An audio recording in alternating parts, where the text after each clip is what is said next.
بسم اللہ الرحمن الرحیم۔ السلام علیکم ورحمۃ اللہ وبرکاتہ۔ الحمدللہ رب العالمین والعاقبۃ للمتقین والصلاۃ والسلام علی سید الانبیاء والمرسلین وعلی آلہ واصحابہ ومن تبعہم بإحسان الی یوم الدین۔ رب اشرح لی صدری ویسر لی امری واحلل عقدۃ من لسانی یفقہوا قولی۔ رب زدنی علما رب زدنی علما رب زدنی علما۔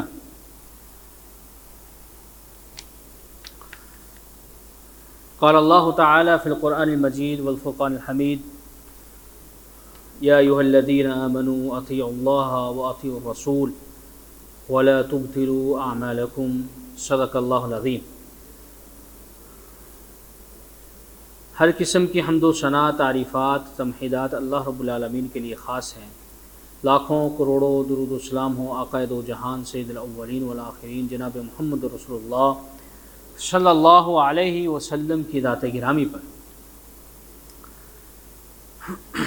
آپ سب حضرات مبارک باد کے مستحق ہیں کہ آپ رمضان کے قریب ہوتے جا رہے ہیں۔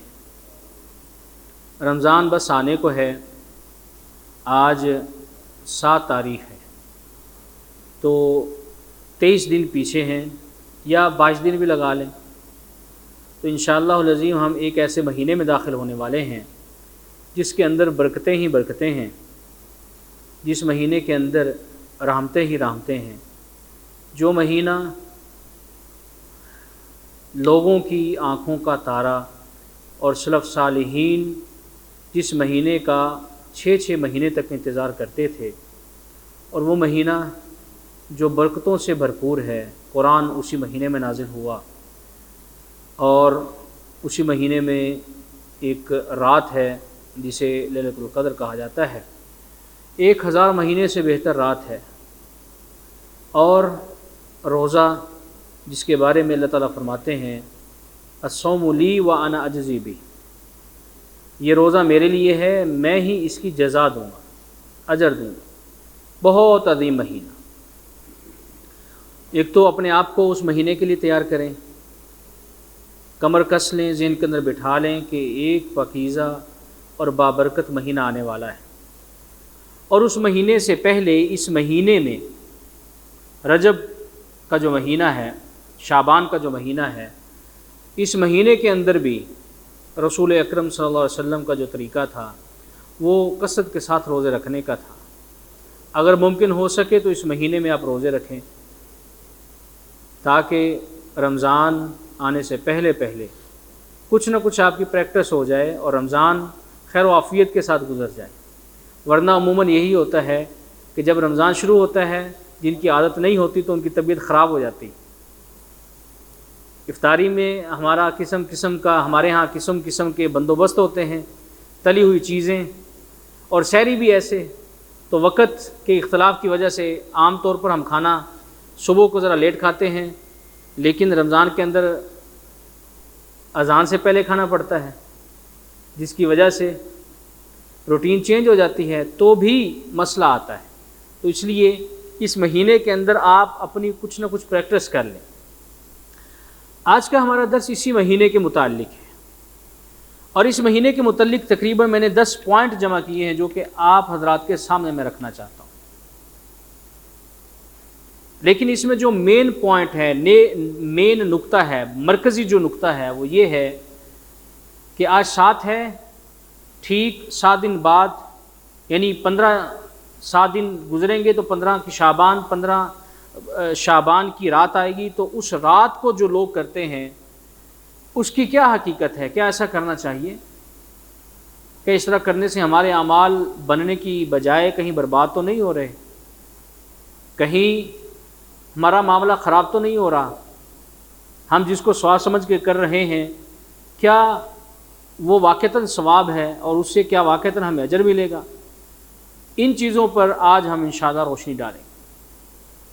سب سے پہلا نقطہ یہ ہے کہ آپ سمجھ لیجئے کہ یہ مہینہ رمضان سے پہلے کا مہینہ شعبان اس کی فضیلت صحیح بخاری اور مسلم کے اندر آئی ہے، اور یہ جو فضیلت ہے اس فضیلت کو اتنی ہی فضیلت ماننا چاہیے جتنا حدیث میں ذکر ہوا ہے، نہ اسے بڑھانا چاہیے اور نہ اسے کم کرنا چاہیے۔ اس کی وجہ کیا ہے؟ اس کی وجہ یہ ہے کہ دین کے متعلق ہمیں بتلانے والے محمد رسول اللہ صلی اللہ علیہ وسلم ہیں، اور اس دین کو اللہ نے، اس کے رسول نے مکمل کر دیا، اس کے اندر اب اضافے کی گنجائش نہیں۔ لا نبی بعدی، نبی اکرم صلی اللہ علیہ وسلم فرمایا میرے بعد کوئی نبی نہیں آئے گا، اس کا مطلب یہی بنتا ہے کہ شریعت کے اندر اب اضافہ نہیں ہے۔ رسول اکرم صلی اللہ علیہ وسلم نے جو چیزیں عنایت کر دی، دے دی، اسی کو کافی شافی سمجھے، اسی پر عمل کر لے، یہی بہت بڑی بات ہے۔ چاہے جائے کہ ہم کوئی اور راستے نکالیں ثواب حاصل کرنے کے، عبادات کرنے کے، اور ان ایام کے اندر خصوصی اور عبادات کرنے کے لیے ہم تگ و دور کوشش کریں، نہیں بلکہ صرف انہی عبادات پہ رہیں جو رسول اللہ صلی اللہ علیہ وسلم نے ہمیں کر کے دکھلائیں اور اس کا حکم دیا۔ چنانچہ ہم عائشہ رضی اللہ تعالیٰ عنہ فرماتی ہیں کہ نبی کریم صلی اللہ علیہ وسلم یصوم شہرا اکثر من شعبان، شعبان کے روزے کثرت کے ساتھ رکھا کرتے تھے۔ فإنہ کان یصوم شعبان کلہ، یہاں تک کہ رسول کریم صلی اللہ علیہ وسلم شعبان کے سارے مہینے کے روزہ رکھا کرتے تھے، یعنی چند دن نہیں، چند ایام نہیں، ایک ہفتہ نہیں، سوار جمعرات کا نہیں، ایام بیس کے نہیں، بلکہ سارے مہینے کے روزے رسول کریم صلی اللہ علیہ وسلم کا رکھنے کا طریقہ اور وتیرہ تھا۔ یہ ہے اصل میں کرنے والی عبادت۔ نبی کریم صلی اللہ علیہ وسلم نے ہمیں بتلا دیا، اما عائشہ نے بتلا دیا کہ رسول اللہ صلی اللہ علیہ وسلم کا طریقہ کیا تھا اس مہینے کے اندر، تو فرمایا کہ روزہ رکھنا یہ رسول اللہ صلی اللہ علیہ وسلم کی سنت ہے۔ یہ صحیح بخاری کی حدیث ہے۔ اسی طرح دوسری حدیث بھی ہے، وہ بھی اما عائشہ سے ہے اور ہے بھی صحیح مسلم کی۔ فرمایا کہ نبی کریم صلی اللہ علیہ وسلم روزہ رکھتے اور ہم کہتے کہ کیا ہم روزہ رکھیں، تو نبی کریم صلی اللہ علیہ وسلم ہمیں بھی روزہ رکھنے کا حکم دیتے یا اس کی اجازت دیتے۔ گویا کہ یہ دو حدیثیں ہیں جو اس بات پر دلالت کرتی ہیں کہ اس مہینے کے اندر روزے رکھنے چاہیے۔ رسول اللہ صلی اللہ علیہ وسلم نے اس مہینے کے اندر روزے رکھے۔ اب اس کے اندر ایک اور بھی حدیث ہے جو کہ صحیح ترمذی میں ہے، یعنی جامع ترمذی کی حدیث ہے، لیکن یہ حدیث بھی صحیح ہے۔ رسول اللہ صلی اللہ علیہ وسلم کے بارے میں حضرت ام سلمہ رضی اللہ تعالیٰ عنہ فرماتی ہیں ما رأیت النبی صلی اللہ علیہ وسلم، میں نے رسول اللہ صلی اللہ علیہ وسلم کو نہیں دیکھا مگر یصوم شہرین متتابعین الا شعبان و رمضان، کہ آپ 2 مہینے کے مسلسل روزے رکھتے ہوں، میں نے نہیں دیکھا الا کہ یہ 2 مہینے کون کون سے؟ شعبان کا مہینہ اور رمضان کا مہینہ۔ اور آپ جانتے ہیں کہ تراویح 3 دن مسجد میں ہوئی، پھر اس تراویح کو مؤخر کر دیا گیا، گھروں تک مقید کر دیا گیا۔ کیوں؟ کیونکہ وہ فرض نہ ہو جائیں۔ 5 وقت کی نماز پڑھی نہیں جاتی تو یہ تراویح کہاں سے پڑھی جائے گی؟ تو رسول اللہ صلی اللہ علیہ وسلم نے ان 2 مہینوں کے مسلسل روزے رکھے ہیں، مسلسل، لیکن اس میں کبھی کبھی چھوڑا بھی ہے، یعنی شعبان کے مہینے میں کوئی روزے چھوڑے بھی ہیں۔ اگر نبی اکرم صلی اللہ علیہ وسلم ہمیشہ یہ روزے رکھتے تو ہو سکتا ہے کہ وہی تراویح والا معاملہ نہ ہو جاتا، یا صحابہ آپ کی اس معاملے میں اتباع اور پیروی کرتے اور ہر شخص آپ صلی اللہ علیہ وسلم کے ساتھ روزہ رکھتا، تو یہ ممکن تھا کہ یہ دونوں مہینے روزوں کے لیے مقرر کر دیے جاتے۔ لیکن اللہ نے ہمارے اوپر کرم کیا، ہم نوکری والے بھی ہیں، ہم مزدوری بھی کرتے ہیں، ہم دھوپ میں کام بھی کرتے ہیں، تو اللہ نے ہمارے اوپر کرم کیا اور ایک ہی مہینہ ہم پر فرض کیا کہ 1 مہینہ ہے تمہارے اوپر روزے رکھنا، وہ فرض ہے، ضروری ہے، اس کو رکھنا ہے، نہیں رکھو گے پوچھا جائے گا، پڑتال ہوگی، عقاب ہوگی، پکڑ ہوگی۔ لیکن 1 مہینہ اس کے اندر اختیار دے دیا، چاہو تو روزے رکھو، تو چاہو تو آپ چھوڑ سکتے۔ لیکن ایک مسلمان کو کیا چاہیے کہ وہ رسول اللہ صلی اللہ علیہ وسلم کی اتباع کرے۔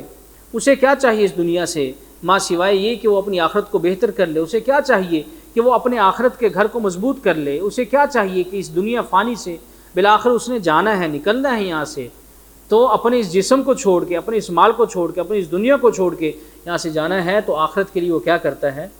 اپنے لیے کچھ نہ کچھ ذخیرہ کرتا ہے۔ یہ ذخیرہ کیسے ہوگا؟ آپ نے خود کرنا ہے۔ آپ کے جانے کے بعد تو آپ کے فرضی روزے کوئی نہیں رکھے گا۔ جو آپ کے رمضان کے روزے چھوٹ گئے، آپ کے بعد آپ کے لواحقین نہیں رکھنے کہ رکھیں گے؟ الا من رحم ربی. جسے اچھے لواحقین ملے ہو سکتا ہے وہ آپ کی پرواہ کرے. آپ روزوں کی بات کرتے ہیں، ہو سکتا ہے کہ آپ کے بعد آپ کے پیچھے دعا کے لیے ہاتھ اٹھانے والا کوئی نہ ہو. میں اگر آپ سے پوچھوں کہ آپ کے والد دنیا سے چلے گئے، آپ کی والدہ دنیا سے چلے گی، آپ ان کے لیے کتنا ہاتھ اٹھاتے ہیں؟ تو ہم بھی تو ایسے ہیں. یا ہمارے والدین کے والدین، ہمارے دادا دادی، نانا نانی، ان کے لیے ہم کتنی دعائیں کرتے ہیں. دنیا میں ہم اتنا مصروف ہو گئے ہیں کہ سارا دن کام کاج کی باتیں کرتے ہیں، صبح سے لے کے شام تک ہمارا موبائل اسی معاملے میں استعمال ہوتا ہے، کاروباری معاملات میں استعمال ہوتا ہے کہ نہیں ہوتا. تو اس لیے سب سے پہلے آپ اپنے آپ کو دیکھیے کہ آپ نے آخرت کے لیے آگے کیا بھیجا ہے، کچھ بھیجا بھی ہے یا. تو اپنی قبر کی فکر کس سے ہونی چاہیے؟ کس کو ہونی چاہیے؟ خود کو. اپنی آخرت کی فکر کس سے ہونی چاہیے؟ خود کو. آپ کے آخرت کی فکر کوئی اور نہیں کرے گا. آپ دنیا سے جائیں گے، لوگ آپ کا مال بانٹیں گے. کتنے قصے ہیں، کتنے کہانیاں ہیں. لوگ دنیا سے بچھڑ گئے، دنیا سے چلے گئے، اور ابھی ان کی قبر کی مٹی بھی خشک نہیں ہوئی تھی، جائیداد کا مسئلہ کھڑا ہوا، جائیداد پر لڑائیاں اور جھگڑے شروع ہو گئے. کتنے ایسے مسائل. تو اس لیے اپنی آخرت کو بہتر کیجئے، آخرت میں اپنے لیے کچھ سامان بھیجئے. یا ایھا الذین آمنوا اتقوا اللہ ولتنظر نفس ما قدمت لغد واتقوا اللہ ان اللہ خبیر بما تعملون. ایمان والو دیکھو آخرت کے لیے کیا بھیجا ہے. دنیا جمع کر لی، گاڑی لے لی، مکان لے لیا، ضرورتیں پوری کر لی، نئی کی ہوتی جا رہی ہیں. وَلْتَنظُرْ نَفْسٌ مَا قَدَّمَتْ لِغَدٍ. آخرت کے لیے کیا بھیجا، اس کے بارے میں بھی تو ہمیں خود فکر کرنی ہے نا، کسی اور نے تو آ کر نہیں کرنی. اس لیے اس مہینے کے اندر نبی کریم صلی اللہ علیہ وسلم کی سنت پر عمل کرتے ہوئے روزے کی کثرت کیجئے، کثرت کے ساتھ روزے رکھیے. اسی طرح اس مہینے کے اعتبار سے دوسرا نقطہ یہ ہے کہ ایک حدیث بیان کی جاتی ہے جو کہ ترمذی کی اور جناب ابو ہریرہ سے. وہ فرماتے ہیں کہ نبی اکرم صلی اللہ علیہ وسلم نے فرمایا اذا بقی نصف من شعبان فلا تصوم. جب شعبان آدھا باقی رہ جائے تو فلا تصوموا، روزے مت رکھو. جب آدھا رمضان گزر جائے آپ نے روزے رکھ لیے، لیکن جو اگلا آدھا ہے جب وہ شروع ہو جائے تو جامع ترمذی کی ابو ہریرہ رضی اللہ عنہ کی حدیث کیا ہے کہ نبی صلی اللہ علیہ وسلم نے فرمایا نہ رکھو، فلا تصوموا، روزہ نہ رکھو. تو اب اس کے اندر کیا معاملہ ہے کہ صحیح بخاری مسلم میں تو ہے، اما عائشہ فرماتی ہیں، حضرت ام سلمہ رضی اللہ تعالیٰ عنہ فرماتی ہیں کہ نبی اکرم صلی اللہ علیہ وسلم اس مہینے کے اندر کثرت کے ساتھ روزے رکھا کرتے تھے. لیکن اس حدیث کے اندر تو آ گیا ہے کہ نبی صلی اللہ علیہ وسلم نے فرمایا کہ جب نصف شعبان ہو جائے تو فلا تصوموا، روزے مت رکھو.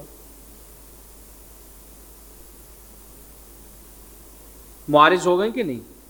دونوں حدیثوں کے اندر اختلاف ہو گیا کہ نہیں؟ تو یہ جو ہے حدیث یاد رکھیے، اس کے اندر علماء کے ہاں، جید علماء کے ہاں، جید علماء محدثین کرام، حدیث کو بیان کرنے والے، ان کے ہاں اس حدیث میں کلام. محدثین کی ایک جماعت اس حدیث کو صحیح گردانتی ہے کہ یہ صحیح حدیث ہے، اور محدثین کی دوسری جماعت وہ کہتے کہ نہیں، یہ حدیث صحیح نہیں ہے، اس کے اوپر عمل نہیں کیا جائے گا. اب جنہوں نے اس حدیث کو صحیح کیا اس میں امام ترمذی ہیں، امام ابن حبان ہیں، امام عبد البر ہیں، علامہ البانی بھی اسی میں.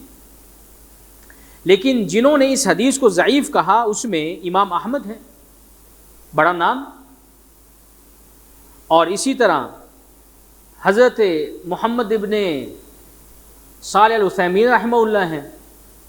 انہوں نے بھی کہا کہ یہ جو حدیث ہے یہ ضعیف ہے، اس حدیث کے اوپر عمل نہیں کیا جا سکتا، کیونکہ اس کے اندر، اس کی سند کے اندر ضعف موجود ہے. جو پہلی دو حدیثیں میں نے ذکر کی، بلکہ تین حدیثیں ذکر کی، دو اما عائشہ کی، ایک حضرت ام سلمہ کی رضی اللہ عنہم، تو وہ حدیث صحیح بخاری اور مسلم کی ہیں، یہ حدیث جامع ترمذی کی ہے. تو جب کسی ایک حدیث میں محدثین کا اختلاف ہو جائے، بعض محدثین کہیں کہ یہ حدیث درست ہے، بعض کہیں کہ یہ درست نہیں ہے، تو اس حدیث کے بارے میں کیا خیال ہے بنسبت ان احادیث کے جن کے بارے میں تمام محدثین کا اتفاق ہے یہ صحیح ترین احادیث ہیں، صحیح بخاری و مسلم کی احادیث ہیں، تو ظاہر ہے کہ صحیح بخاری مسلم کی احادیث مقدم ہے، تو اس لیے ان حدیث پہ عمل کیا جائے گا۔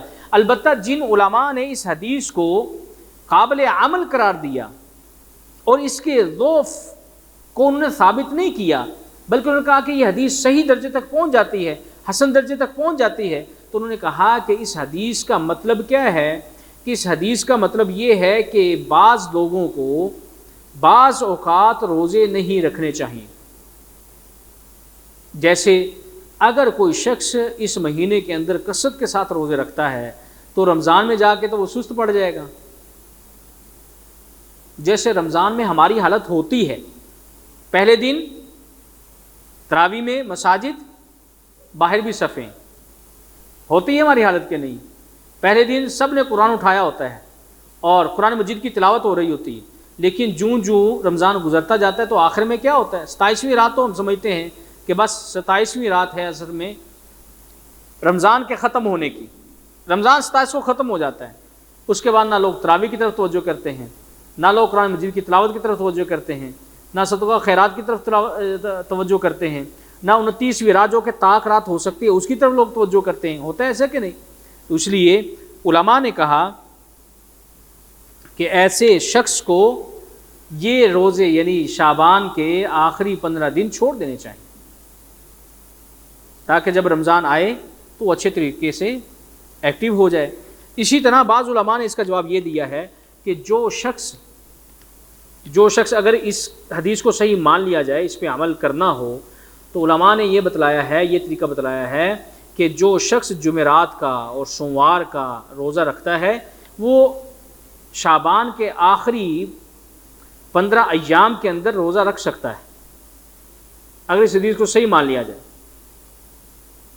یعنی ایک آدمی ہے وہ کہتا ہے کہ میں اس حدیث کو صحیح مانتا ہوں کہ آخری ان ایام کے اندر، آخری 15 دنوں کے اندر میں روزہ نہیں رکھوں گا، لیکن اگر وہ سوموار کا اور جمعرات کا روزہ ہمیشہ رکھتا ہے تو اس کے لیے جائز ہے کہ وہ ان 15 دنوں میں روزہ رکھ سکتا ہے۔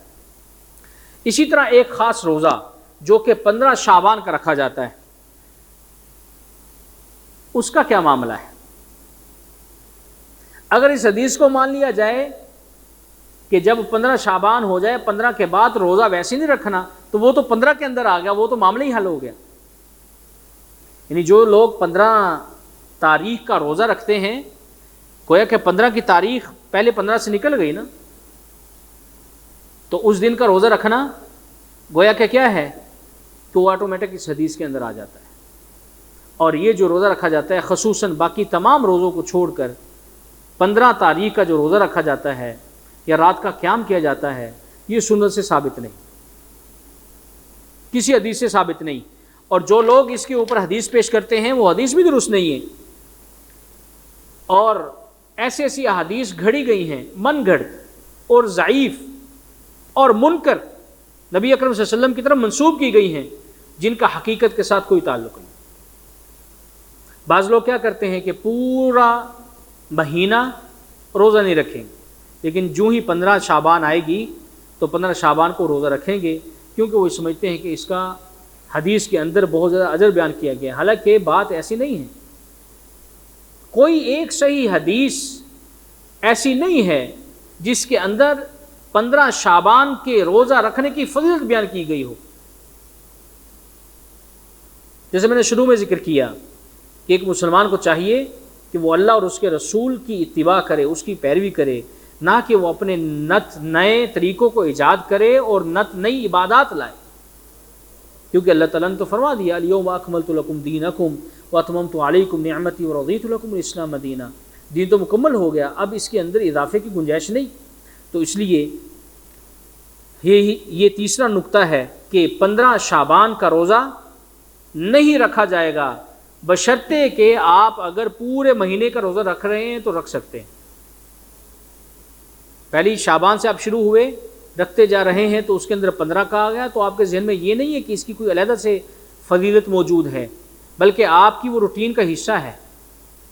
اور اگر 15 شعبان کا دن جمعرات کو آ جائے یا سوموار کو آ جائے تو بھی آپ روزہ رکھیں گے، پھر بھی آپ روزہ رکھیں گے۔ اور کیونکہ ذہن میں یہ ہے کہ اس روزے کی کوئی خاص اہمیت نہیں ہے، خاص اہمیت سے مراد کہ جو احادیث میں ذکر کی گئی ہے، ضعیف احادیث میں، اس روزے سے ہمیں اور کچھ نہیں ملنا ماں سوائے یہ کہ جو باقی روزوں کا اجر اور ثواب ہے۔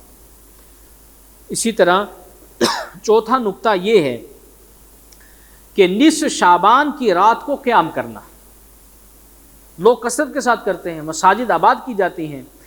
اس کی وجہ کیا ہے؟ ابن ماجہ کی ایک روایت ہے کہ اذا كانت لیلۃ النصف من شعبان فقوموا لیلها وصوموا نہارها، کہ جب شعبان کی 15 تاریخ کی رات آئے تو فقوموا لیلها، اس کی رات کو کھڑے رہو یعنی قیام کرو، وصوموا نہارها، اور اس کے دن کا روزہ رکھو۔ یہ حدیث بیان کی جاتی ہے، لیکن یہ حدیث ضعیف ہے، یہ حدیث من گڑت ہے، کیونکہ اس حدیث کی جو سند ہے، حدیث کے 2 جز ہوتے ہیں، ایک اس کا متن ہوتا ہے، ایک اس کی سند ہوتی۔ متن وہ جو رسول اللہ صلی اللہ علیہ وسلم نے کہا، اس کے اوپر ہم غور نہیں کریں گے، ہم غور کریں گے کہ خبر لانے والے کون ہیں، اس حدیث کی سند کیسی ہے۔ اگر اس سند کے اندر کوئی شخص ضعیف ہے، کوئی شخص ایسا ہے جو نبی اکرم صلی اللہ علیہ وسلم پر جھوٹ بولنے والا ہے، محدثین نے اس کی گواہی دی ہے، تو ہم کہیں گے کہ ہم اس حدیث کو نہیں مانتے۔ تو اس حدیث کی سند میں ایک راوی ہے جس کا نام ہے ابو بکر بن محمد، یہ احادیث گھڑا کرتا تھا اپنی طرف سے اور منسوب کیا کرتا تھا نبی اکرم صلی اللہ علیہ وسلم کی طرف۔ ایسے لوگ آج بھی موجود ہیں نا، آج بھی لوگ موجود ہیں۔ آج اگرچہ محدثین نے یہ دروازہ بند کر دیا ہے کہ کوئی یہ نہیں کہہ سکتا کہ یہ حدیث ہے، آج لوگ کہتے ہیں ہمیں خواب میں نبی اکرم صلی اللہ علیہ وسلم تشریف لائے اور یہ آ کر کہا ہے، ایسا کہ نہیں؟ یعنی محدثین نے یہ دروازہ ایسا بند کیا کہ اب ان لوگوں کو جرت نہیں ہوتی کہ وہ یہ کہیں کہ یہ حدیث ہے، کیونکہ حدیث کے احکام مرتب کر دیے گئے ہیں، حدیث کے اسناد کو جمع کر دیا گیا ہے، حدیث کے اسناد پر جرح و تعدیل مکمل کر لی گئی ہے۔ اب کوئی شخص یہ نہیں کہہ سکتا کہ یہ حدیث ہے، لیکن وہ جو چور دروازہ ہے اس کو کھولنے کے لیے لوگ کیا کہتے ہیں کہ نبی اکرم صلی اللہ علیہ وسلم ہمیں خواب کے اندر آئے اور آ کر یہ ہمیں چیز بتلائی۔ یہ نیا طریقہ ہے کہ نہیں؟ لوگ کرتے ہیں ایسا کہ نہیں؟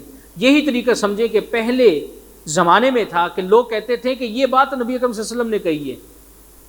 بہت آسان ہے نا یہ کہنا، اگرچہ اس کی صدا بہت بڑی ہے۔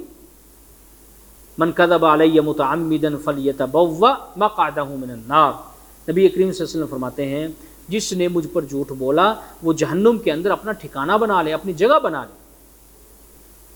اب یہ شخص ہے جنت کا متلاشی، چاہتا جنت ہے، جو جھوٹی حدیث فضائل کی گھڑ رہا ہے، جھوٹی حدیث بیان کر رہا ہے فضیلت کی، تو لیکن بدلے میں اس کو کیا ملے گا؟ نبی کریم صلی اللہ علیہ وسلم کی زبانی، آپ صلی اللہ علیہ وسلم کی زبانی آپ نے فرمایا کہ اسے چاہیے کہ جہنم کے اندر اپنا ٹھکانہ بنائے۔ اس لیے بہت احتیاط کی ضرورت ہے، محتاط رہنے کی ضرورت ہے۔ اسی طرح اس مہینے کے اعتبار سے 5واں نقطہ یہ ہے کہ ہمارے ہاں اس مہینے میں شب برات کا ایک تصور پایا جاتا ہے۔ برات کا مطلب کیا ہوگا؟ ہماری اردو والی برات نہیں، عربی والی براعت۔ ہم اردو میں بھی لفظ استعمال کرتے ہیں کہ میں آپ سے بری الذمہ ہوں، بری الذمہ، براعت، علیحدگی کا اظہار کرنا۔ تو 15 شعبان کو شب برات بھی کہتے ہیں۔ شب فارسی کا لفظ ہے، معنی رات، اور برات مطلب گناہوں سے چھٹکارے کی، جہنم سے چھٹکارے کی، اللہ کے عذاب سے چھٹکارے کی رات۔ اس کے اور بھی ایام، اس کے اور بھی نام، یعنی 15 شعبان کے اور 15 شعبان کی رات کے کچھ اور نام بھی لوگ رکھے ہوئے ہیں۔ اس میں ایک یہ ہے کہ لیلۃ الشق، شق کا معنی تقسیم والی رات، جب رزق تقسیم ہوتا ہے، جب اولاد تقسیم ہوتی ہے، جب تقدیر بنتی ہے، تو وہ اسی رات کو بنتا ہے۔ اور اسی طرح اس رات کو لیلۃ الرحمہ بھی کہا جاتا ہے، اور کہتے ہیں کہ اس رات کو رحمت نازل ہوتی، اس لیے اس رات کو لیلۃ الرحمہ کے نام سے، اور شب برات میں نے آپ کو بتلا دیا لیلۃ المبارکہ بھی کہا جاتا ہے۔ یہ تو حد ہے، لیلۃ المبارکہ یعنی 15 شعبان کی رات کو لیلۃ المبارکہ کہنا، یہ گویا کہ بدعت پر چلتے چلتے چلتے چلتے جب انسان کی مت ماری جائے تو وہ کہتا ہے کہ 15 شعبان کی رات کیا ہے، یہ لیلۃ المبارکہ ہے۔ حالانکہ لیلۃ المبارکہ اللہ نے کیا کہا قرآن مجید میں، کس رات کو کہا؟ سنیے، اللہ تعالیٰ فرماتے ہیں انا انزلناہ فی لیلۃ مبارکہ انا کننا منذرین، سورۃ دخان میں، اور سورۃ القدر میں انا انزلناہ فی لیلۃ القدر۔ تو دونوں کو جمع کیا جائے کہ قرآن مجید کو قدر والی رات ہم نے نازل کیا، اور سورۃ دخان کی اس آیت کو جمع کیا جائے کہ انا انزلناہ فی لیلۃ مبارکہ، ہم نے اس کو مبارک رات میں نازل کیا۔ تو یہاں پر اللہ فرماتے ہیں انا انزلناہ، ہم نے اس کو نازل کیا، فی لیلۃ القدر وما ادراک ما لیلۃ القدر لیلۃ القدر خیر من الف شہر۔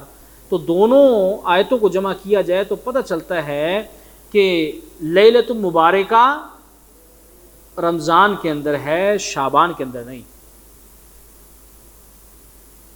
اور لیلۃ المبارکہ سے مراد لیلۃ القدر ہے۔ تو دیکھیے کہ بدعت اپنے کیسے کیسے بیج بوتی ہے۔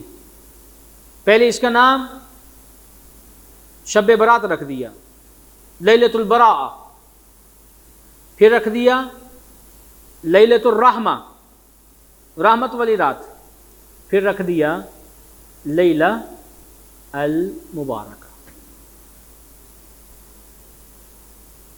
تو اللہ کہتا ہے کہ لیلہ مبارکہ، مبارک رات رمضان میں ہے، اور اسی رات میں ہم نے قرآن کو نازل کیا، اور بدعتی شخص کہتا ہے کہ نہیں، لیلہ مبارکہ کون سی ہے؟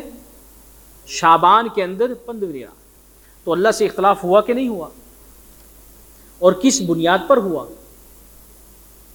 ضعیف احادیث، منکر احادیث، من گھڑت احادیث جو کہ گھڑی گئی ہیں، اپنی طرف بنائی گئی ہیں، اپنی طرف سے بنائی گئی ہیں، اور رسول اللہ صلی اللہ علیہ وسلم کی طرف منسوب کی گئی ہیں، ان پر عمل کرتے ہوئے یہ نتیجہ نکلا کہ جو اللہ نے کہا یہ بدعتی شخص اس کے مخالف سمت میں چل پڑا۔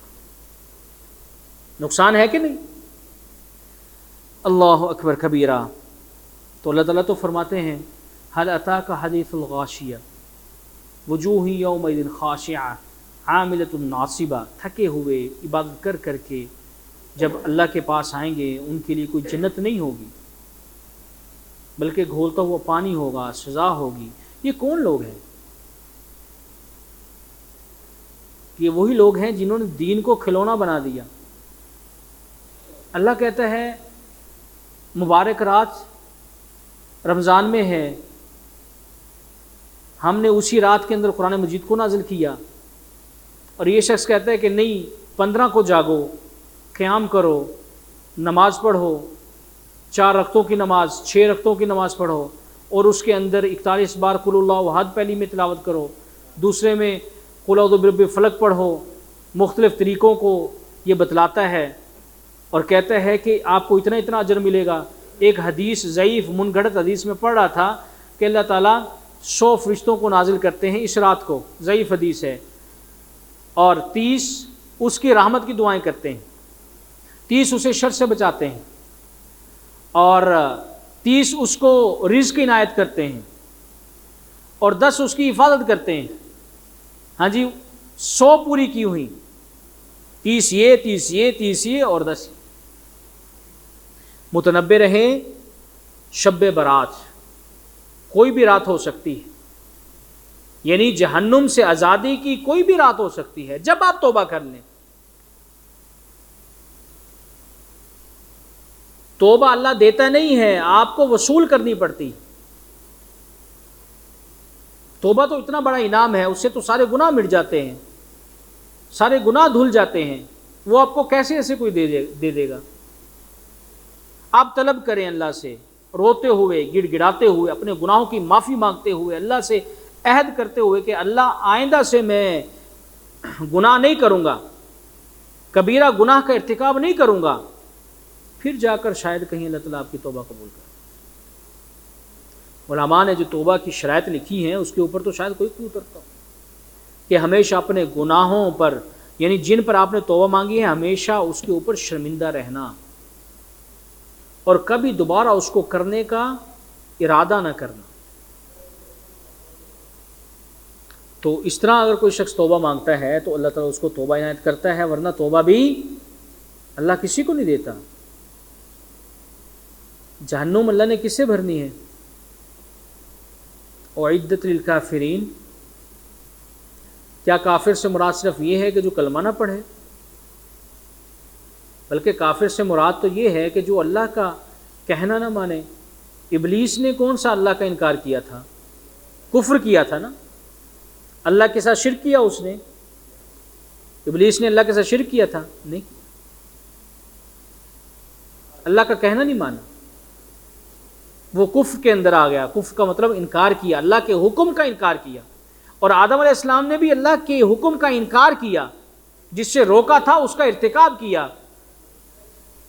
تو پھر اللہ نے زمین کی طرف بھیجا، آدم علیہ السلام نے توبہ مانگی تو ان کو توبہ ملی۔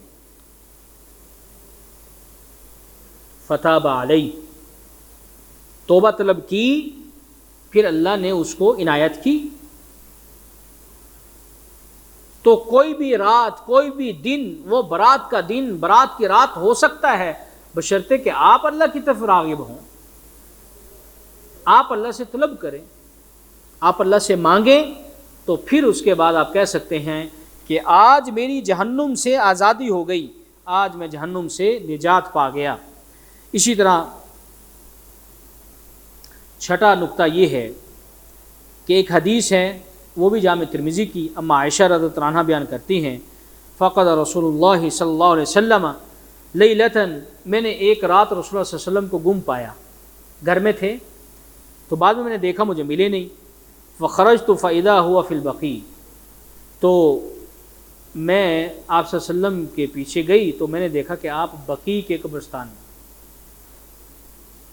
یہ حدیث ضعیف ہے، لیکن لوگ اس حدیث کے اوپر عمل کرتے ہوئے کہتے ہیں کہ وہ 15 شعبان کی رات تھی۔ اس لیے ہمارے ہاں بھی یہ عادت موجود ہے کہ 15 شعبان کی رات کو لوگ قبرستان جاتے ہیں، اپنی قبروں کو پکا کرتے ہیں، پھول وغیرہ لگاتے ہیں، اگربتی لگاتے ہیں، پانی ڈالتے ہیں، اس کی دیکھ بھال کرتے ہیں، بڑا جم گٹھا ہوتا ہے، بڑا رش ہوتا ہے، اور مٹی کی ٹرالیاں آ رہی ہوتی ہیں، جن کی کچی قبریں ہیں وہ ان کی لیپ توپ کر رہے ہوتے ہیں، اور جن کی پکی ہیں تو انہوں نے سیمنٹ اور اینٹیں اور یہ ساری جتنی بھی چیزیں جو کہ سنت سے ثابت نہیں ہیں ان کا انہوں نے اہتمام کیا ہوتا ہے، اور وہاں پر کھانے دینے والے بھی ہوتے ہیں، سبیلے لگانے والے بھی ہوتے ہیں۔ تو بدعت جو ہے نا، بدعت وہ دوسری بدعات کو جنتی ہے، جنم دیتی ہے، پیدا کرتی ہے۔ ایک بدعت آئی، اس سے کئی اور بدعتیں آئیں۔ جو بندہ وہاں پر کھانا لوگوں کو مفت تقسیم کر رہا ہے، پانی کی سبیل لگا کے بیٹھا ہے، اس کا کیا نظریہ ہے کہ مجھے ثواب ملے گا نا، یہ عمل کرنے سے مجھے اجر ملے گا، لیکن اس کو اجر کیسے ملے گا کہ اس نے اس جگہ پر اپنا پیسہ خرچ کیا جس جگہ پر خرچ کرنا فائدے کا باعث نہیں تھا، بدعت کا معاملہ تھا، اور وہاں پر اپنے مال کو خرچ کیا تو بدلے میں کچھ نہیں ملے گا۔ اور اسی طرح 7واں نقطہ یہ ہے کہ 15 شعبان کی رات کو پٹاخے چلائے جاتے ہیں، آتش بازی کی جاتی ہے کہ نہیں کی جاتی؟ اب دیکھیں دونوں طرف ایک طرف انتہائی سستی کا معاملہ ہے اور دوسری طرف انتہائی غلو ہے۔ سستی یہ کہ اپنے مال کو ضائع کیا جاتا ہے، پٹاخے چلا کے، آتش بازی کر کے، فضول خرچی کر کے لائٹیں لگا کر، اور دوسری طرف دیکھیں کہ یہ شخص ساری رات قیام میں کھڑا ہے، صبح کا روزہ بھی رکھے گا، نہ دین نے اس کا حکم دیا نہ اس کا حکم دیا. تو اس کا مطلب یہ ہے کہ ہماری زندگی میں جتنے 15 شعبان آئے اور ہم نے اگر ان چیزوں کا ارتکاب کر لیا تو یہ چیزیں تو ہمارے کھاتے میں، ہمارے نامہ اعمال میں اجر و ثواب کا باعث تو نہیں بننے والی. جس نے فضول خرچی کی، ان المبذرین کانوا اخوان الشیاطین، وہ تو کیا ہے، شیطان کا بھائی ہے. اور جس نے اس رات کو قیام کیا، صبح کا روزہ رکھا، تو وہ بدعت پہ عمل کر رہا ہے، نبی صلی اللہ علیہ وسلم کی سنت نہیں ہے. تو دونوں تو فائدے میں نہیں رہے. تو فائدے میں کون رہا؟ جس نے اس دن کو ایسے ہی گزارا جیسے اس نے دوسرے ایام کو گزارا. ایسے ہی 8واں نقطہ یہ ہے کہ لوگ اس مہینے میں ایک عقیدہ رکھتے ہیں کہ اس mہینے میں روحیں نازل ہوتی، روحیں آتی. اچھے کپڑے پہنو، کھانا گھر میں پکاؤ، لوگوں کے اندر تقسیم کرو، کیونکہ ہمارے جو لوگ فوت ہو چکے ہیں، دنیا سے چلے گئے ہیں، ان کی روحیں دوبارہ آتی ہیں ہمارے گھروں کے اندر. تو اس عقیدے کو اللہ نے خود باطل کیا ہے. اللہ تعالیٰ فرماتے ہیں کلا، ہرگز ایسا نہیں ہے، انہا کلمۃ هو قائلها ومن ورائہم برزخ الی یوم یبعثون. یہ کہنے والے ان کے اپنے منہوں کی باتیں ہیں. حقیقی بات یہ ہے کہ جو روح برزخ میں چلی گئی ہے وہ واپس نہیں لوٹتی، الی یوم یبعثون، یہاں تک کہ قیامت کا دن آ جائے. قیامت کا دن آ جائے پھر یہ روحیں واپس لوٹتی ہیں، ورنہ روحیں واپس نہیں لوٹتی. یہ قرآن مجید کا عام قاعدہ ہے. اب حدیث کے اندر اس کی تخصیص موجود ہے کہ جب میت کو آپ قبر کے اندر اتارتے ہیں تو فرشتے سوال کرنے کے لیے آتے ہیں، تو روح کو جسم کے اندر لٹا دیا جاتا ہے. تو قرآن کہتا ہے عمومی طور پہ کہ کوئی روح برزخ سے واپس نہیں آتی، لیکن حدیث میں اس کی تخصیص آ گئی. جیسے قرآن مجید میں ہے نا، یا ایھا الذین آمنوا کتب علیکم الصیام، اے ایمان والو تمہارے اوپر روزے فرض کر دیے گئے ہیں. اب کچھ ایسے بھی تو ہوں گے نا کہ جن کے اوپر روزے فرض نہیں ہیں، تو حدیث میں ان کی تخصیص آ گئی نا. حائضہ خاتون، اس کے اوپر روزے ہاں جی وہ نہیں رکھے گی، بعد میں اس کی قضائی دے گی. لیکن اگر کوئی شخص بوڑھا ہو جائے، ففدیۃ طعام مسکین. تو قرآن مجید میں اللہ رب العزت نے یہ بتلا دیا کہ روحیں واپس نہیں آتی الا یہ کہ قیامت قائم ہو جائے گی، پھر روحیں واپس آئیں گی، جسموں میں آئیں گی، جسم اٹھائے جائیں گے، قبروں سے نکالے جائیں گے. یہ معاملہ تب ہوگا. لیکن حدیث میں اس کی تخصیص آ گئی. یہ تخصیص ہم صرف اسی جگہ پر مانتے ہیں. کوئی شخص کہے کہ 15 شعبان کو ایسا ہوتا ہے تو ہم کہیں گے کہ حدیثوں میں دکھلا دیجئے کہ نبی اکرم صلی اللہ علیہ وسلم فرمایا کہ اپنے گھروں کو سجاؤ، نئے کپڑے پہنو اور کئی قسم کے کھانے بناؤ پکاؤ، کیونکہ روحیں آپ کی آنے والی ہیں، اس لیے یہ سارے کام آپ نے کرنے ہیں، آپ کو اجر ملے گا، ثواب ملے گا. روحوں کے اندر روحوں پر عذاب کی تخفیف ہوگی یہ کام کرنے سے، تو پھر ہم اس بات کو مانیں، ورنہ قرآن نے اس کی نفی کر دی. اسی طرح ایک اور حدیث ہے، یہ 9واں نقطہ ہے کہ اللہ تعالیٰ شعبان کی 15 تاریخ کو آسمان دنیا پر نازل ہوتا ہے. آسمان دنیا جو زمین سے آپ نکلیں تو جو پہلا آسمان ہے، آسمان دنیا پر اللہ رب العزت نازل ہوتے، نیچے آتے ہیں. یہ تو ایک حدیث عام ہے کہ اللہ تعالیٰ ہر رات کو آسمان دنیا پر آتے ہیں اور آ کر کہتے ہیں ہے تم میں کوئی معافی مانگنے والا، ہے کوئی تم میں طلب کرنے والا میں اس کو عطا کروں، ہے کوئی معافی مانگنے والا میں اس کو بخشش کا پروانہ دوں. یہ حدیث اپنی جگہ پہ موجود ہے. لیکن یہ حدیث نصف شعبان 15 شعبان کے متعلق ہے. بات سمجھ آ رہی ہے کہ نہیں؟ وہ حدیث صحیح ہے کہ اللہ تعالیٰ آسمان دنیا پہ آتے ہیں، لیکن اس حدیث میں جو ذکر کیا گیا ہے وہ خالصتاً 15 شعبان کا ذکر کیا گیا ہے. تو کیا حدیث صحیح ہے؟ نہیں، یہ حدیث ضعیف ہے. اس حدیث کے الفاظ بھی سن لیجئے، ان اللہ لیطلع فی لیلۃ النصف من شعبان فیغفر لجمیع خلق الا لمشرک او مشاہن. تمام لوگوں کو اللہ تعالیٰ آ کر معاف کر دیتے ہیں مگر جو مشرک ہوتا ہے اور جو کسی دوسرے سے جھگڑا کیے ہوتا ہے، لڑے ہوئے شخص. یہ حدیث بھی ضعیف ہے. اسی طرح 10واں نقطہ یہ ہے، سب سے آخری نقطہ ہے، بہت قیمتی نقطہ ہے. یہ نقطہ آپ کو ہر مہینے میں، ہر وقت، ہر ہفتے میں، ہر دن میں، ہر وقت آپ کو یہ فائدہ دے گا، وہ کیا ہے؟ اپنے نفس کی عبادت مت کیجیے۔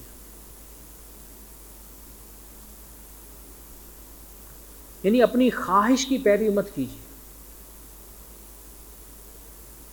یہ جتنی احادیث گھڑی گئی ہیں، ضعیف اور منکر جو حدیث گھڑی گئی ہیں، یہ کہاں سے آئی ہیں؟ یہاں سے آئی ہیں نا، دل سے آئی ہیں نا، کہ لوگوں کو میں دیکھوں عبادت نہیں کر رہے تو میں ایک حدیث گھڑ لوں تاکہ لوگ عبادت کرنا شروع کر دیں۔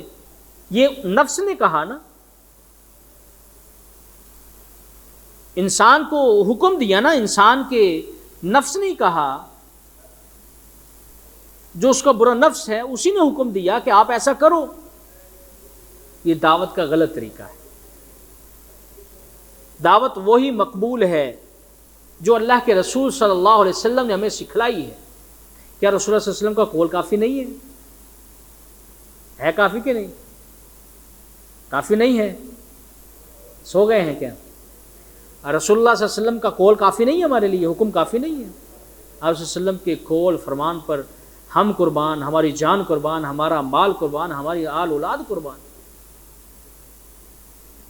تو نبی کریم صلی اللہ علیہ وسلم نے بتلا دیا کہ یہاں اپنی عبادت کرنی ہے، ایسے سے اپنی عبادت کرنی ہے۔ تو اپنے نفس کو عبادت اور اپنے نفس کو درمیان میں حائل نہ ہونے دیں۔ یہ شرک کی سب سے بڑی شکل ہے، یہ شرک ہے۔ اور اس بات کی دلیل سورۃ جاثیہ کی آیت ہے۔ اللہ تعالیٰ ارشاد فرماتے ہیں ارأیت، کیا آپ نے دیکھا نہیں اس شخص کو، من اتخذ، جو پکڑ لیتا ہے الہہ ہواہ، اپنی خواہش کو اپنا الہ بنا لیتا ہے، اپنا معبود بنا لیتا ہے۔ ایسے سمجھ لیں کہ وہ خواہش پرست بن جاتا ہے، بس میری یہ خواہش ہے، میں بس ایسے کروں، لوگوں کو اس کا میں حکم دوں۔ تو اللہ تعالیٰ سورۃ جاثیہ میں ارشاد فرماتے ہیں ارأیت من اتخذ الہہ ہواہ، کیا آپ نے اس شخص کو نہیں دیکھا جو شخص اپنے نفس کو اپنا الہ بنائے ہوئے ہے، اپنے نفس کی سنتا ہے۔ نفس نے کہا 15 شعبان کو جاگوں گا، روزہ رکھوں گا، تو وہ ایسا کرتا ہے۔ اپنے نفس سے خود کو دور کیجیے، اللہ کے قریب ہوئیے۔ اسی طرح سورۃ فرقان میں بھی اللہ تعالیٰ فرماتے ہیں افرأیت من اتخذ الہہ ہواہ، کیا آپ نے دیکھا نہیں اس شخص کو جو اپنے نفس کو اپنا الہ بناتا ہے، اسی کی سنتا ہے، اسی کی مانتا ہے۔ عبادت صرف یہ تو نہیں ہے کہ رکوع یا سجدہ کیا جائے یا نماز پڑھی جائے یا صدقہ خیرات کیا جائے یا روزے رکھے جائیں، نہیں، حکم ماننا بھی تو اسی کے اندر ہے نا، اتباع بھی تو اسی میں ہے نا۔ آدم علیہ السلام کو جو حکم دیا کہ یہاں سے اس درخت سے کھانا نہیں ہے، کھانا نہ کھانے کا حکم تھا، نہ سجدہ تھا نہ رکوع تھا۔ چلو ابلیس کو تو حکم دیا نا کہ آدم علیہ السلام کو سجدہ کرو، وہاں پر تو حکم تھا، ساتھ عمل بھی تھا، لیکن یہاں پر حکم تھا اور حکم بھی نہیں کا تھا، نہ کرنے کا تھا۔ لیکن نفس جب حائل ہو گیا اللہ کے حکم اور بندے کے درمیان تو پھر بہت بڑا نقصان ہوا۔ تو اس لیے اس مہینے کو ایسے ہی گزاریں جیسے رسول اللہ صلی اللہ علیہ وسلم نے گزارا اور اس کا حکم دیا۔ خدا را اپنی عبادات کو برباد نہ کیجیے۔ اور یہ بھی بات یاد رکھیں، آپ اس دنیا میں ہیں تو صرف آپ کے کندھوں پر آپ کی ذمہ داری نہیں ہے، اور لوگوں کی بھی ہے، اور لوگوں کو بھی ہے۔ آپ میں ہر بندہ مسئول ہے۔ مسئولیت میں بڑے لوگ بھی ہیں، چھوٹے بھی ہیں۔ چھوٹے آپ کے اولاد ہو گئے، آپ کے چھوٹے دوست ہو گئے، بڑوں میں آپ کے والدین بھی ہیں، آپ کے دیگر رشتہ دار ہیں، چچا ہیں، تایا ہیں، ماموں ہیں، یہ آپ سے بڑے ہیں، وہ بھی اس میں شامل ہیں۔ یہ نہ ہو کہ آپ تو کہیں کہ میں تو سیدھی ڈگر پہ چلتا رہا ہوں، میں تو صحیح چل رہا ہوں، میری تو جنت پکی ہے، لیکن باقیوں کے بارے میں اگر اللہ نے پوچھ لیا تو اس لیے ان امور پر، ان چیزوں پر آپ خود بھی عمل کریں اور اپنے دوسرے ساتھیوں کو بھی اس پر عمل کرنے کے لیے مجبور کریں اور انہیں سمجھائیں، انہیں بتائیں کہ اس تاریخ کو کسی بھی حدیث سے کوئی خاص عبادت ثابت نہیں ہے، نہ نماز پڑھنا نہ روزہ رکھنا۔ اور جو لوگوں نے عقائد بنا رکھے ہیں ان عقائد سے اپنی جان چھڑوائیے۔ اسلام بہت سیدھا سادہ ہے، بہت سادہ ہے، سیدھا ہے، صاف ہے، ستھرا ہے، ہاں جی، اس کو میلا اور گدلا نہ ہونے دیں بدعات کے ساتھ۔ اگر آپ صحیح نماز بھی پڑھ رہے ہیں تو پتہ نہیں وہ بھی اللہ قبول کرے گا یا نہیں کرے گا، اس کا اجر ملتا ہے کہ نہیں ملتا، چاہے جائے کہ بدعتوں پر ہم عمل کر کے یہ عقیدہ رکھیں کہ ہمیں اس کے اوپر اجر اور ثواب ملے گا۔ اللہ تعالیٰ سے دعا ہے جو کچھ سنا ہے اس پر عمل کرنے کی توفیق عطا فرمائے اور ہمارے ایمان کی اللہ تعالیٰ حفاظت فرمائے۔ سبحان ربک رب العزۃ عما یصفون وسلام علی المرسلین والحمد للہ رب العالمین وجزاکم اللہ خیر۔